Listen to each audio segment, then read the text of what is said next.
जय श्री कृष्णा। राधे राधे। आज आप सभी सुनेंगे वैशाख मास की पूर्णिमा व्रत कथा और साथ में सत्यनारायण भगवान की आरती। व्रत कथा पौराणिक कथाओं के अनुसार वैशाख महीने की पूर्णिमा पर भगवान विष्णु की पूजा विशेष फलदायी होती है। इस दिन बुध भगवान का जन्म भी हुआ था, इसलिए इसे बुध पूर्णिमा के नाम से भी मनाया जाता है। शास्त्रों के अनुसार भगवान विष्णु को वैशाख माह अति प्रिय है। ग्रंथों के अनुसार इस दिन चंद्रमा की पूजा करने से चंद्र दोष से मुक्ति मिलती है। ब्रह्मा जी ने वैशाख को सभी महीनों में सबसे खास कहा है। मानता है कि इस दिन व्रत रखने और पूजा आदि करने से भगवान विष्णु के साथ साथ मृत्यु के देवता यमराज को भी प्रसन्न किया जा सकता है। यमराज की पूजा भी होती है। मृत्यु के देवता यमराज को प्रसन्न करने के लिए वैशाख पूर्णिमा के दिन व्रत रखा जाता है और विधि विधान से पूजा की जाती है। इस अवसर पर जल पात्रा, कुल्हार, पंखे, चप्पल, छाता, घी, फल, चीनी, चावल, नमक का दान शुभकारी होता है। इस दिन दान से मन को शांति मिलती है। मानता है कि साधक को इस दिन भगवान विष्णु के साथ यमराज का वरदान भी प्राप्ति होता है और अकाल मृत्यु की शंका भी नहीं रहती है। पूर्णिमा पर ऐसे करे पूजा। एक वैशाख पूर्णिमा पर चंद्रमा के साथ भगवान विष्णु की पूजन का विधान है। इस दिन श्री हरि की कृपा पाने के लिए उन्हें भोग लगाए और चंद्रमृत अर्पित करें। इस दिन वैशाख स्नान की पूर्णाहुति होती है। वैशाख पूर्णिमा के दिन पवित्र नदियों में स्नान का विधान है। इस दिन स्नान आदि के बाद दान पुण्य किया जाता है। पूर्णिमा पर यमराज के नियमित जल से भरा कलश, पकवान और मिठाई आदि उन्हें अर्पित करें। शक्कर और तिल का दान करने से अनजाने में हुए पापों का विनाश होता है। स्थिर चित्त और एक ग्रह मन से यमराज की पूजा करें। मिलता है दान का अक्षय फल। पुराणों में कहा गया है कि इस वैशाख महीने की पूर्णिमा पर श्रद्धा अनुसार किया गया दान का पुण्य कभी खत्म नहीं होता है। इससे इस लोक के साथ परलोक में भी सुख प्राप्ति होती है। ग्रंथों के अनुसार इस दिन तिल, अन्न और जल दान करने का सबसे ज़्यादा महत्व है। यह सोना, चांदी, हाथी और घोड़े के दान से भी ज़्यादा महात्म्यपूर्ण है। अन्न और जल दान से मानव, देवता, पितृ सभी को पितृ मिल जाती है। शास्त्रों के अनुसार कन्यादान को भी इन सभी के बराबर माना जाता है। पूर्णिमा व्रत कथा। एक कथा के अनुसार एक साहूकार को 2 पुत्रियां थी। दोनों पुत्रियां पूर्णिमा का व्रत रखती थी, लेकिन बड़ी पुत्री पूरा व्रत करती थी और छोटी पुत्री अधूरा व्रत करती थी।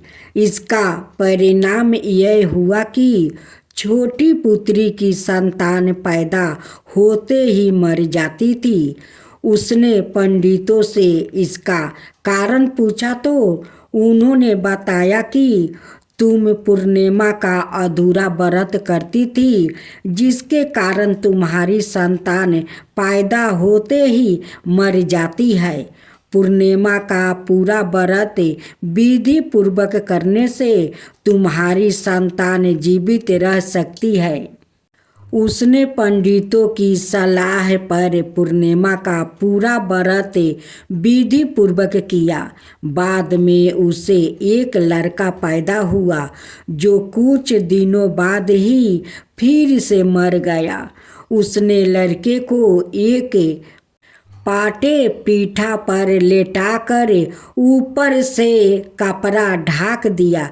फिर बड़ी बहन को बुला कर लाई और बैठने के लिए वही पाटा दे दिया। बड़ी बहन जब उस पर बैठने लगी, जो उसका घाघरा बच्चे का छू गया। बच्चा घाघरा छूते ही रोने लगा। तब बड़ी बहन ने कहा कि तुम मुझे कलंक लगाना चाहती थी, मेरे बैठने से यह मर जाता। तब छोटी बहन बोली कि यह तो पहले से मारा हुआ था, तेरे ही भाग्य से यह जीवित हो गया है, तेरे पुण्य से ही यह जीवित हुआ है। उसके बाद नगर में उसने ढिढोरा पिटवा दिया कि सभी पूर्णिमा का पूरा व्रत करो। व्रत कथा। बुद्ध पूर्णिमा बौद्ध समुदाय का सबसे बड़ा त्योहार है। इस दिन भगवान बुद्ध को बोध गाय में पीपल के पेड़ के नीचे सत्य ज्ञान की प्राप्ति हुई थी। यह दिन पीपल पूनम भी कहलाता है और इसे अबूझ मुहूर्त माना जाता है, यानी इस दिन कोई भी शुभ कार्य बिना किसी पंडित से पूछे किया जा सकता है। वैशाख पूर्णिमा भगवान विष्णु के कश्यप अवतार का जन्म दिन है। इसे कुर्मा जयंती के नाम से जाना जाता है। संस्कृत भाषा में कुर्मा का अर्थ कछुआ होता है। भगवान विष्णु ने इस दिन कछुए के रूप में मंदराचल पर्वत को अपनी पीठ पर धारण करके समुद्र मंथन में सहायता की थी। अब सुने पूर्णमासी व्रत कथा। द्वापर युग में एक समय की बात है कि यशोदा जी ने कृष्णा से कहा, हे कृष्णा, तुम सारे संसार के उत्पन्न करता, पोषक और उसके संहार करता हो। आज कोई ऐसा व्रत मुझसे कहो जिसके करने से मृत्यु लोक में स्त्रियों को विधवा होने का भय ना रहे और यहाँ व्रत सभी मनुष्यों की मनोकामना पूर्ण करने वाले हो। श्री कृष्णा कहने लगे, हे माता, तुमने अति सुंदर प्रश्न किया है। मैं तुमसे ऐसे ही व्रत को विस्तार कहता हूँ। सौभाग्य की प्राप्ति के लिए स्त्रियों को 32 पूर्णमासियों का व्रत करना चाहिए। इस व्रत के करने से स्त्रियों को सौभाग्य संपत्ति मिलती है। यह व्रत अचल सौभाग्य देने वाला और भगवान शिव के प्रति मनुष्य मात्रा की भक्ति को बढ़ाने वाला है। यशोदा जी कहने लगी, हे कृष्णा, सर्वप्रथम इस व्रत को मृत्यु लोक में किसने किया था, इसके विषय में विस्तार पूर्वक मुझसे कहो। श्री कृष्णा जी कहने लगे कि इस भूमंडल पर एक अत्यंत प्रसिद्ध राजा चंद्र हाथ से पालित अनेक प्रकार के रत्नों से परिपूर्ण कार्तिक नाम की एक नगरी थी। वहाँ पर धनेश्वर नाम का एक ब्राह्मण था और उसकी स्त्री अति सुशील रूपवती थी। दोनों ही उस नगरी में बड़े प्रेम के साथ रहते थे। घर में धन धनाए आदि की कमी नहीं थी। उनको एक बार दुख था कि उनके कोई संतान नहीं थी। इस दुख से वो अत्यंत दुखी रहते थे। एक समय एक बार तपस्वी योगी उस नगरी में आया। वो योगी उस ब्राह्मण के घर को छोड़कर अनाए सब घरों से भिक्षा लाकर भोजन किया करता था। रूपवती से वो भिक्षा नहीं लिया करता था। उस योगी ने एक दिन रूपवती से भिक्षा ना लेकर किसी अनाए घर में भिक्षा लेकर गंगा किनारे जाकर भिक्षा अन्न को प्रेम पूर्वक खा रहा था कि धनेश्वर ने योगी का यह सब कार्य किसी प्रकार से देख लिया। अपनी भिक्षा के अनादर से दुखी होकर धनेश्वर योगी से बोला, महात्मने, आप सब घरों से भिक्षा लेते हैं, परंतु मेरे घर की भिक्षा कभी भी नहीं लेते हैं। इसका कारण क्या है? योगी ने कहा कि निसंतान के घर की भीख पतितों के अन्न के तुल्य होती है और जो पतितों का अन्न खाता है वो भी पतित हो जाता है। चूँकि तुम निसंतान हो, अतः पवित्र हो जाने के भय से मैं तुम्हारे घर की भिक्षा नहीं लेता हूँ। धनेश्वर यह बात सुनकर अपने मन में बहुत दुखी हुआ और हाथ जोड़कर योगी के पैरों पर गिर पड़ा और अर्थ भाव से कहने लगा, हे महाराज आदि, ऐसा है तो आप मुझको पुत्र प्राप्ति का उपाय बताइए। आप सबर ज्ञान है, मुझ पर अबर से ही यह कृपा कीजिए। धन की मेरे घर में कोई कमी नहीं है, परंतु मैं पुत्र ना होने के कारण अत्यंत दुखी हूँ। आप मेरे इस दुख का हरण करें, आप समर्थवान है। यह सुनकर योगी कहने लगे, हे ब्राह्मण, तुम चंडी की आराधना करो। घर आकर उसने अपने स्त्री से सब वृत्तांत कहा और सवाए तप के नियमित वन में चला गया। वन में जाकर उसने चंडी की उपासना की और उपवास किया। चंडी ने 16वां दिन उसको सपने में दर्शन दिया और कहा, हे धनेश्वर, जा, तेरे पुत्र होगा, परंतु वो 16 बरस की आयु में ही मृत्यु को प्राप्ति हो जाएगा। यदि तुम दोनों स्त्री पुरुष 32 पूर्णमासियों का व्रत विधि पूर्वक करेंगे, वो दीर्घ आयु होगा। जितनी तुम्हारी समर्थ हो, आटे के दिए बनाकर शिव जी का पूजन करना, परंतु पूनम मासी को 32 हो जाना चाहिए।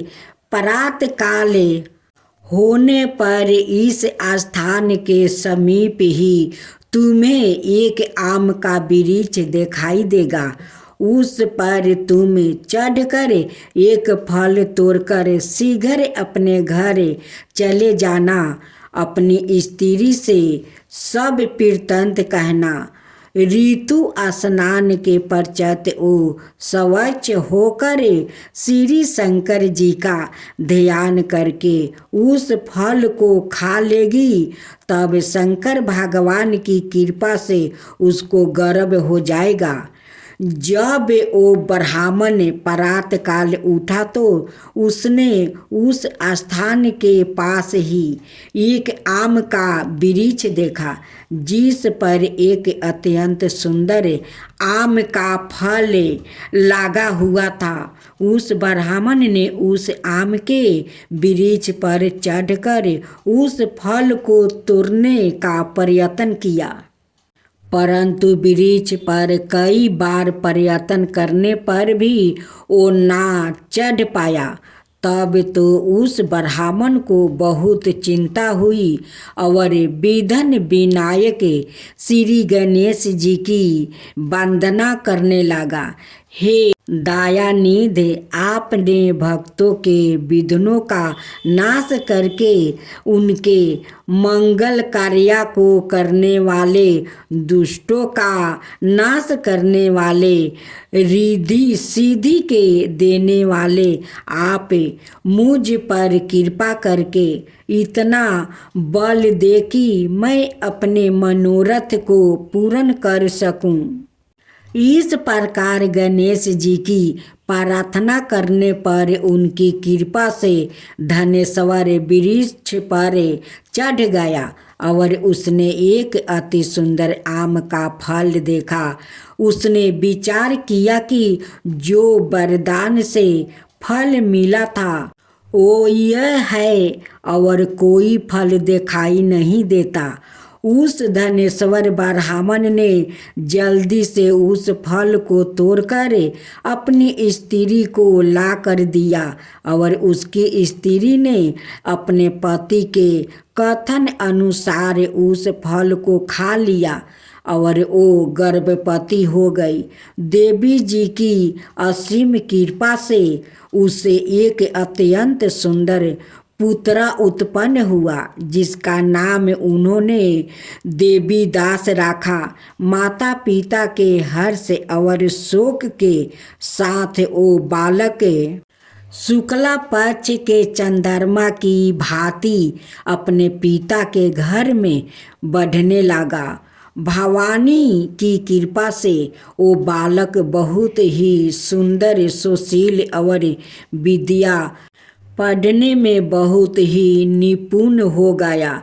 दुर्गा जी की आज्ञा अनुसार उसकी माता ने 32 पूर्णमासिया का व्रत रखना आरंभ कर दिया था, जिससे उसका पुत्र बड़ी आहु वाला हो जाए। 16वां बरस लगते ही देवी दास के माता पिता को बड़ी चिंता हो गई कि कहीं उनके पुत्र की इस बरस मृत्यु ना हो जाए।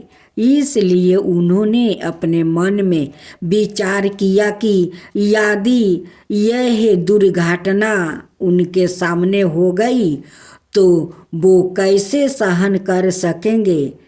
अस्तु उन्होंने देवी दास के मामा को बुलाया और कहा कि हमारी इच्छा है कि देवी दास 1 बरस तक काशी में जाकर विद्या ध्यान करे और उसको अकेला भी नहीं छोड़ना चाहिए।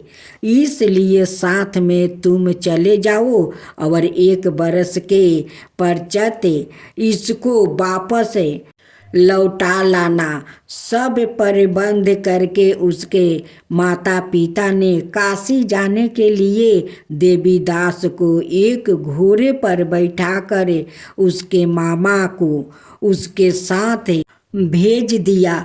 किंतु यह बात उसके मामा यह किसी और से नहीं कही। धनेश्वर ने सप रत्नी के अपने पुत्र की मंगल कामना और शीघ्र आहु के लिए भगवती दुर्गा की आराधना और पूर्णमासिया का व्रत करना आरंभ कर दिया। इस प्रकार बराबर 32 पूर्णमासिया का व्रत पूरा किया। कुछ समय पश्चात एक दिन वो दोनों मामा और भांजे मार्ग में रात्रि बिताने के लिए किसी ग्राम में ठहरे हुए थे। उस दिन उस गांव में एक ब्राह्मण की अत्यंत सुंदरी सुशील विदुषी और गुणवती कन्या का विवाह होने वाला था, जिस धर्मशाला के अंदर वर और उसकी बारात ठहरी हुई थी। उसी धर्मशाला में देवीदास और उसके मामा भी ठहरे हुए थे। योग बस कन्या को तेल आदि चढ़ाकर मंडप आदि का कीर्तन किया गया तो लगन के समय वर को धनुव्रत हो गया।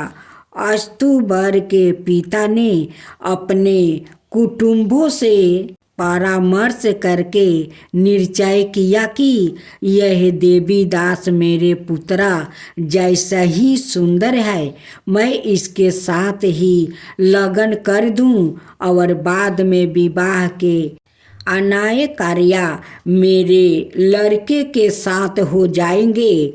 ऐसा सोचकर देवीदास के मामा से जाकर बोला कि तुम थोड़ी देर के लिए अपने भांजे को हमें दे दो, जिससे विवाह के लगन का सब कीर्तन सुचारू रूप से हो सके। तब उसका मामा कहने लगा कि जो कुछ भी दान आदि कन्यादान के समय वर को मिले वो सब हमें दे दिया जाए तो मेरा भांजा इस बारात का दूल्हा बन जाएगा। यह बात वर के पिता ने स्वीकार कर लेने पर उसने अपना भांजे वर बनाने को भेज दिया और उसके साथ सब विवाह कार्य रात्रि में विधि पूर्वक संपन्न हो गया। पत्नी के साथ वो भोजन ना कर सका और अपने मन में सोचने लगा कि ना जाने यह किसकी स्त्री होगी। वो एकांत में इसी सोच में पड़ गया, छोड़ने लगा और उसकी आंखों में आंसू भी आ गया। तब धनेश्वर ने पूछा कि क्या बात है, आप इतने उदासीनी दुखी क्यों हो रही हो।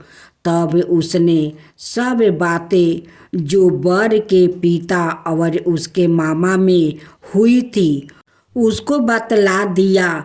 तब कन्या कहने लगी कि यह ब्राह्मण विवाह के पवित्रा विपरीत हो कैसे सकता है।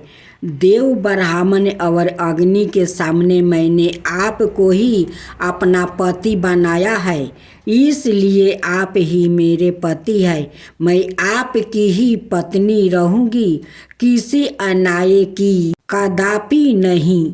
तब देवीदास ने कहा, ऐसा मत करिए, क्योंकि मेरी आहु बहुत थोड़ी है। मेरे पश्चात आपकी क्या गति होगी। इन बातों को अच्छी तरह विचार लो। परंतु वो दृढ़ विचार वाली थी, बोली कि जो आपकी गति होगी वो ही मेरी गति होगी। हे स्वामी, आप उठिए और भोजन करिए, आप निश्चय ही भूखे होंगे। इसके बाद देवीदास और उसकी पत्नी दोनों ने भोजन किया और शेष रात्रि वो सोते रहे। प्रातः काल देवीदास ने अपनी पत्नी को 3 नागों से जोड़ी हुई एक अंगूठी दे दिया, एक रुमाल दिया और बोला, हे प्रिय, इसे लो और संकेत समझकर अस्थिर चिंत हो जाओ। मेरे प्राण और जीवन जाने के लिए एक पुष्पा बटिका बना लो। उसमें सुगंधी वाली एक नाव मलिका लगा लो। उसको प्रतिदिन जल से सींचा करो और आनंद के साथ खेला कूदा करो और उत्साह मनाओ। जिस समय और जिस दिन मेरा मृत्यु होगा यह फूल सूख जाएगा और जब यह फिर हरे हो जाएंगे तो जान लेना कि मैं जीवित हूँ। यह बात निश्चय करके समझा लेना, इसमें कोई संदेह नहीं है। यह समझा कर वो चला गया। प्रातः काल होते ही वहाँ पर गजे बजे बाजने लगे और जिस समय विवाह के कार्य संपन्न करने के लिए वर और सब बारातियों मंडप में आया तो कन्या ने वर को भली प्रकार से देखकर अपने पिता से कहा कि यह मेरा पति नहीं है, मेरा पति यही है जिसके साथ रात्रि में मेरा पानी ग्रहण हुआ था। इसके साथ मेरा विवाह नहीं हुआ है। यदि यह वही है तो बताए कि मैंने इसको क्या दिया। मधुर पूर्वक और कन्यादान के समय जो मैंने भूषणादि दिए थे उन्हें दिखाइए, और रात में मैंने क्या गुप्त बातें कही थी वो सब सुनाइए। पिता ने उसके कथन अनुसार वर को बुलाया। कन्या की यह सब बातें सुनकर वो कहने लगा कि मैं कुछ नहीं जानता। इसके पश्चात लज्जित होकर वो अपना समूह लेकर चला गया और सारी बारात भी अपमानित होकर वहाँ से लौट गई। भगवान श्री कृष्णा बोले, हे माता, इस प्रकार देवीदास काशी विद्या ध्यान के लिए चला गया। जब कुछ समय बीत गया तो काल से प्रतीत होकर एक सांप रात्रि के समय उसको डसने के लिए वहाँ पर आया। उस विष धार के प्रभाव से उसके शयन का स्थान चारों ओर से विष की ज्वाला से विशोला हो गया, परंतु भरत राज के प्रभाव से उसको काटने ना पाया, क्योंकि पहले ही उसकी माता ने 32 पूर्णिमा का व्रत कर रखा था। इसके बाद मध्याह्न के समय सवर काल वहाँ पर आया और उसके शरीर से उसके प्राणों को निकालने का प्रयत्न करने लगा, जिससे वो मूर्छित होकर पृथ्वी पर गिर पड़ा। भगवान की कृपा से उसी समय पार्वती जी के साथ श्री शंकर जी वहाँ पर आ गया। उसको मूर्छित दशा में देखकर पार्वती जी ने भगवान शंकर से प्रार्थना की कि हे महाराज, इस बालक की माता ने पहले 32 पूर्णिमा का व्रत किया था, जिसके प्रभाव से हे भगवान आप इसको प्राण दान दे। भवानी के कहने पर भक्त वत्सल भगवान श्री शिव जी ने उसको प्राण दान दे दिया। इस व्रत के प्रभाव से काल को भी पीछे हटना पड़ा और देवी दास स्वस्थ होकर बैठ गया। उधर उसकी स्त्री उसके काल की प्रतीक्षा किया करती थी। जब उसने देखा कि उस पुष्पा वाटिका में पुत्रा पुष्पा कुछ भी नहीं रहे तो उसको अत्यंत आश्चर्य हुआ, और जब वो वैसे ही हरी भरी हो गई तो वो जान गई कि वो जीवित हो गया है। यह देखकर वो बहुत प्रसन्न मन से अपने पिता के कहने लगी कि पिताजी, मेरे पति जीवित है, आप उनको ढूंढिए। जब 16वां बरस व्यतीत हो गया तो देवीदास भी अपने मामा के साथ काशी से चल दिया। इधर उस भुवनेश्वर को ढूंढने के लिए अपने घर से जाने वाला ही था कि वो दोनों मामा भांजे वहाँ पर आ गया। उसको आया देखकर उसका भुवनेश्वर बड़ी प्रसन्नता के साथ अपने घर में ले आया। उस समय नगर के निवासी भी वहाँ इकट्ठा हो गया और सबने निश्चय किया कि अवश्य ही इसी बालक के साथ इस कन्या का विवाह हुआ था। उस बालक को जब कन्या ने देखा तो पहचान लिया और कहा कि यह तो यही है, संकेत करके गाया था। तदुपरांत सभी कहने लगे कि भला हुआ जो यह आ गया, और सब नगरवासियों ने आनंद मनाया। कुछ दिन बाद देवी दास अपनी पत्नी और मामा के साथ अपने भुवनेश्वर के घर से बहुत सा धन लेकर अपने घर के लिए प्रस्थान किया। जब वो अपने गांव के निकट आ गया तो कोई लोग ने उसको देखकर उसके माता पिता को पहले ही जाकर खबर कर दिया कि तुम्हारा पुत्र देवी दास अपनी पत्नी और मामा के सहित वो आ रहा है। ऐसा समाचार सुनकर पहले तो उन्हें विश्वास नहीं हुआ, किंतु जब और लोगों ने भी आकर उनकी बात का समर्थन किया तो उनको बड़ा आश्चर्य हुआ। लेकिन थोड़ी देर में देवी दास ने आकर अपने माता पिता के चरणों में अपना सिर रख कर प्रणाम किया और उसकी पत्नी ने अपने सास से ससुर के चरणों को स्पर्श किया तो माता पिता ने अपने पुत्र और पुत्रवधू को अपने हृदय से लगा लिया और दोनों की आंखों में प्रेम आंसू बह चले। अपने पुत्र और पुत्रवधू के आने की खुशी में धनेश्वर ने बड़ा भारी उत्साह किया और ब्राह्मणों को भी बहुत सी दान दक्षिणा देकर प्रसन्न किया। श्री कृष्णा जी कहने लगे कि इस प्रकार धनेश्वर 32 पूर्णमासियों के व्रत के प्रभाव से पुत्र बन हो गया। जो भी स्त्री इस व्रत को करती है वो जन्म जन्मांतर में विधवा का दुख नहीं भोगती और सदाए सौभाग्यवती रहती है। यह मेरा वचन है, इसमें कोई संदेह नहीं है।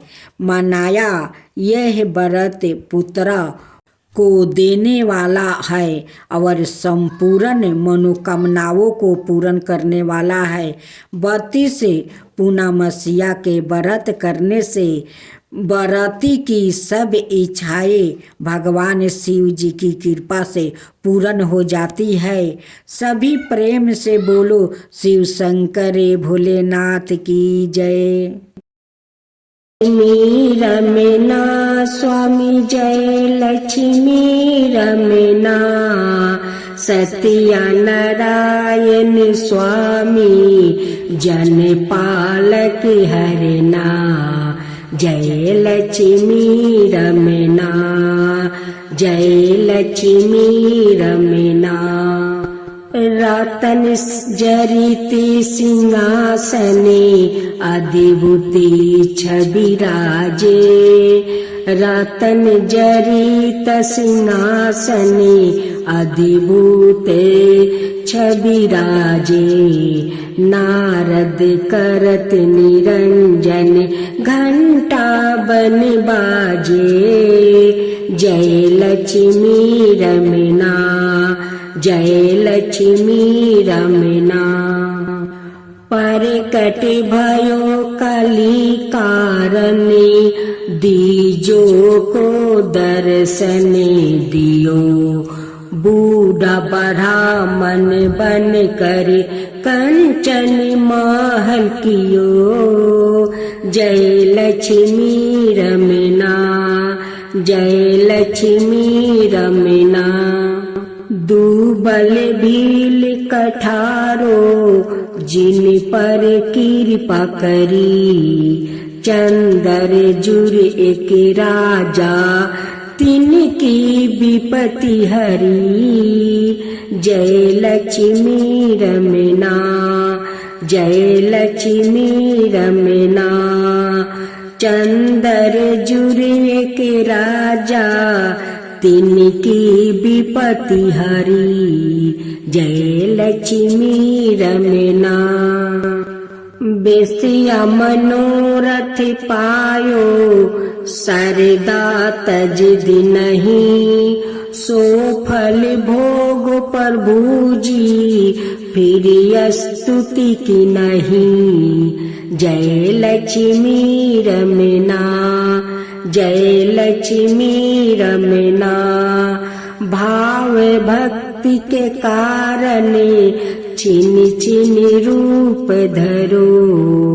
भाव भक्ति के कारण छिन छिन रूप धरो। श्रद्धा धारण की नहीं तिनको काज सरो। जय लक्ष्मी रमना जय लक्ष्मी रमना ग्वाल बाल संग राजा वन में भक्ति करी। ग्वाल बाल संग राजा वन में भक्ति करी। मनोबचित फल दिन हो दिन दयालु हरी। जय लक्ष्मी रमना जय लक्ष्मी रमना चढ़त प्रसाद सेवा के दली फल मेवा। चढ़त प्रसाद सवाए के दली फल मेवा। धूप दीप तुलसी से राजी सतिया देव। जय लक्ष्मी रमना धूप दीप तुलसी से राजी सतिया देव। जय लक्ष्मी रमना सत्या नारायण जी की आरती सत्या नारायण जी की आरती जो कोई नर गावे। रिद्धि सिद्धि सुख संपत्ति सहज रूपी पावे। ऋषि सिद्धि सुख संपत्ति सहज रूपी पावे। जय लक्ष्मी रमना जय लक्ष्मी रमना।